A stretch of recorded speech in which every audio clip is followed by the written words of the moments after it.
आज की ये वीडियो सारी वीडियो से अलग होने वाली है।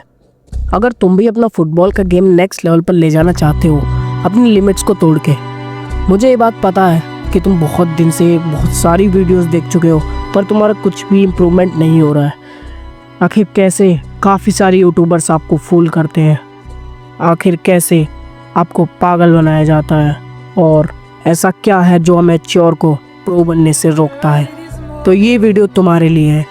आज हम बात करेंगे उन सभी सीक्रेट्स की जो सिर्फ प्रोफेशनल लोग जानते हैं। स्किल्स, टैक्टिक्स, मेंटल पावर और वो जो कुछ भी छुपा साइंस है जो तुम्हें एकदम अलग बना देती है। रेडी हो? चलो शुरू करते हैं। सबसे पहले बात करते हैं बेसिक्स की। बॉल कंट्रोल, पासिंग, ड्रिबलिंग, ये है तुम्हारा असली बेस। कभी किसी एकेडमी में गए होगे तो तुम्हें पता होगा कोच कहता है अपनी पासिंग और रिसीविंग सुधारो, सिर्फ और सिर्फ इतना ही। पर हम मोस्ट ऑफ द यूथ सिर्फ और सिर्फ फ्लैशी स्किल्स, ड्रिबलिंग और काफ़ी सारे शॉट्स यानी फ्री किक के चक्कर में पड़े रहते हैं और यहीं पे प्रोज सेपरेट हो जाते हैं। प्रोज ट्रेन करते हैं सिर्फ और सिर्फ फंडामेंटल्स को और मास्टर करते हैं बेसिक्स को। वहीं एक अमेच्योर प्लेयर जो पूरी ज़िंदगी सोचता रहता है कि मैं प्रो करूँगा, प्रो बनूँगा, वो क्यों रह जाता है? क्योंकि उसने तो कभी अपने बेसिक्स को मास्टर किया ही नहीं होता और वह अपने मेंटल ट्रैप में फंस के रह जाता है। प्रो प्लेयर्स भी रोज़ ये सिंपल चीज़ें रोज़ प्रैक्टिस करते हैं क्योंकि बिना स्ट्रॉन्ग फाउंडेशन के तुम ऊपर जा ही नहीं सकते। इमेजिन करो अगर तुम बिना पहली मंजिल के दूसरी मंजिल बनाना चाहोगे तो कैसे वो घर टिकेगा। रोज़ बस 10-15 मिनट फुल फोकस के साथ, ट्रस्ट में, कंसिस्टेंसी तुम्हें सबसे अलग ले आएगी। याद रखो, टैलेंट इंपॉर्टेंट है पर रोज़ का डेडिकेशन और डिसिप्लिन तुम्हारा गेम चेंजर है। अब बात करते हैं फुटबॉल आईक्यू की, मतलब गेम को समझना। तुम्हारा रोल क्या है, अपोनेंट क्या सोच रहा है, कौन सा मूव सबसे इफेक्टिव होगा। प्रो प्लेयर सिर्फ फिजिकल नहीं, मेंटल भी टॉप लेवल पर रहते हैं। क्या आप जानते हैं कि गेम आते ही आप क्यों हमेशा पैनिक कर जाते हैं, क्यों आप हमेशा ट्रेनिंग में अच्छा करते हैं, वहीं अगर एक मैच में जाते हैं तो आपकी हालत बेकार हो जाती है। आप उस मिली सेकेंड में जो आपको टाइम मिला होता है रिएक्ट नहीं कर पाते। इसको जानना तो सबसे ज़्यादा ज़रूरी है।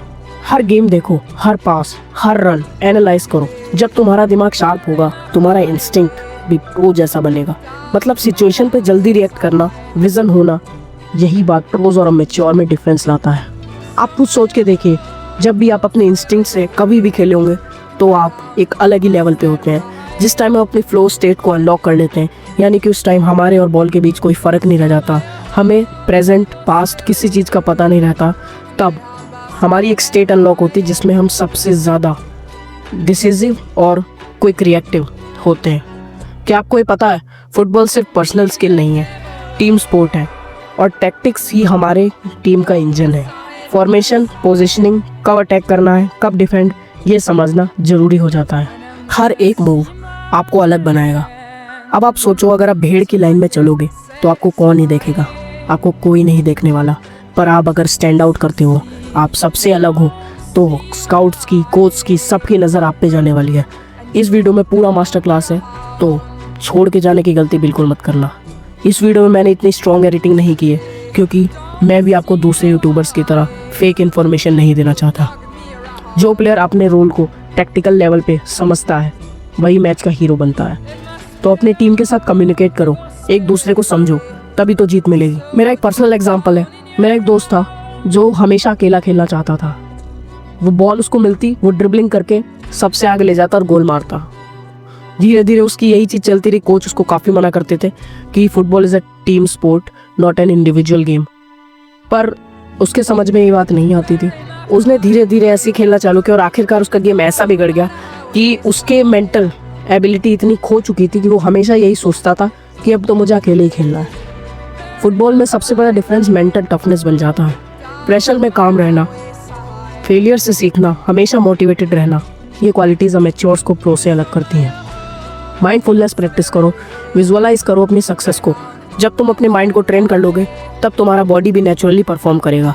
Remember, confidence is everything. Visualisation से होता यह है कि आपको कॉन्फिडेंस आता है, मोटिवेशन आता है और स्टडीज़ की माने तो विजुअलाइजेशन आपके रियल बॉडी पे और रियल वर्ल्ड पे भी इम्पैक्ट डालता है। तो जिस चीज़ को आप विजुअलाइज करेंगे, भले ही वो नेगेटिव हो या पॉजिटिव, आपका सबकॉन्शियस माइंड उसको रियलिटी में बदलने में लग जाता है। बस स्किल्स की ही नहीं, फिटनेस भी बहुत ज़रूरी है। स्पीड, एजिलिटी, स्ट्रेंथ, ये 3 चीज़ें तुम्हें अलग लेवल पर ले जाती हैं। फेशिया ट्रेनिंग का कभी नाम सुना है? यह तुम्हारी बॉडी को फ्लेक्सिबल, फास्ट और इंजरी प्रूफ बनाता है। प्रो प्लेयर्स इससे बहुत फोकस करते हैं, तुम भी करो। हाईलैंड को कभी देखा हो तो वो फेशिया ट्रेनिंग करता है, उसके शॉट्स में इतनी पावर होती है। उसके अपने रूटीन में कार्डियो, स्ट्रेचिंग, स्ट्रेंथ ट्रेनिंग को इंक्लूड करो। Remember, strong body is equal to strong game. कभी आपने देखा है कि किसी ने आपको एक धक्का मारा और आप गिर गए? ये इसी वजह से, क्योंकि आपका बॉडी अभी तैयार नहीं है। उसको तैयार करो। क्यों बार बार इंजरी हो जाती है? क्यों बार बार कभी एंकल स्टिफनेस हो गई, कभी एंकल में चोट आ गई, कभी ACL टीयर हो गया? ऐसा क्यों होता है? क्योंकि आपका फेशिया मजबूत नहीं है। आप कहोगे फेशिया के लिए एक अच्छी सी वीडियो ला के दे दूंगा जिसमें आपको पूरा मास्टर क्लास दूंगा। अभी फिलहाल आगे बढ़ते हैं। अब असली सवाल, क्या चीज़ें प्रो को अमेच्योर से अलग बनाती हैं? सुनो ध्यान से। Discipline and routine. 98% of the amateur footballers या तो क्विट कर देते हैं या कंसिस्टेंट काम नहीं कर सकते। प्रो प्लेयर्स का हर दिन एक मिशन होता है, वो हर दिन उनका बेस्ट फ्रेंड है, और कंसिस्टेंसी तो उनके खून में होती है। मेंटल गेम, स्ट्रेस हैंडल करना, फोकस मेंटेन करना, प्रेशर में परफॉर्म करना, ये सब माइंडफुलनेस मेडिटेशन से आता है। आपको काम रहना चाहिए हर एक सिचुएशन में, क्योंकि अगर फुटबॉल में आप ज़्यादा उधर उधर करेंगे तो आप कुछ भी नहीं कर पाएंगे। स्पीड, स्टेमिना, एजिलिटी और फेशिया हेल्थ। फेशिया तुम्हारी बॉडी का नेटवर्क है जो मूवमेंट को स्मूथ और पावरफुल बनाता है, जिससे तुम किसी भी इम्पैक्ट को आराम से एब्जॉर्ब कर सकते हो। तुम्हारी इंजरीज के चांसेस बहुत ज़्यादा घट जाते हैं, और इस बात का ध्यान रखना कि ये चीज़ इग्नोर नहीं करी जा सकती, क्योंकि आपका 20 से 25% of the body weight fascia से मिलकर बना होता है। ज़्यादातर यूथ अपने डाइट पे ध्यान नहीं देते, और यही कारण है कि वो पिच पे अच्छा परफॉर्म नहीं कर पाते। सिर्फ खेलना नहीं, अपने गेम को रोज़ इम्प्रूव करना है, हर दिन नया सीखना है। ग्रोथ माइंडसेट उनकी सबसे बड़ी पावर होती है। तो दोस्तों याद रखो, स्किल, दिमाग, टैक्टिक्स, मेंटल टफनेस और प्रैक्टिकल सेशंस, फिजिकल फिटनेस, सबका परफेक्ट कॉम्बो बना के ही अपने फुटबॉल का इवोल्यूशन पूरा हो सकता है। अगर आप अमेच्योर से प्रो बनना चाहते हैं तो मेरी और भी वीडियोस चेकआउट कर सकते हैं। ये एक आसान रास्ता नहीं है, पर सच में ये एक मुश्किल रास्ता भी नहीं है। आपको हर एक चीज़ पे ध्यान देना होता है। कभी आपने ऐसा देखा है कि आप सोचते हो कि मैं बहुत अच्छा करूँगा, पर आप बहुत बेकार करते हो और बाद में आपको डिसअपॉइंटमेंट होता है। डिसअपॉइंटमेंट से जन्म होता है डिप्रेशन का, और फिर आप सोचते हो कि मैं क्विट कर दूँ। ऐसा नहीं है कि हर एक बेस्ट प्लेयर के सारे अच्छे दिन रहे थे, कितने ज़्यादा बैड डेज लोगों के रहे हैं, पर उसमें कंसिस्टेंसी रखना और कभी गिव अप ना करने वाली भावना वो ही है जो सारा डिफरेंस क्रिएट करती है।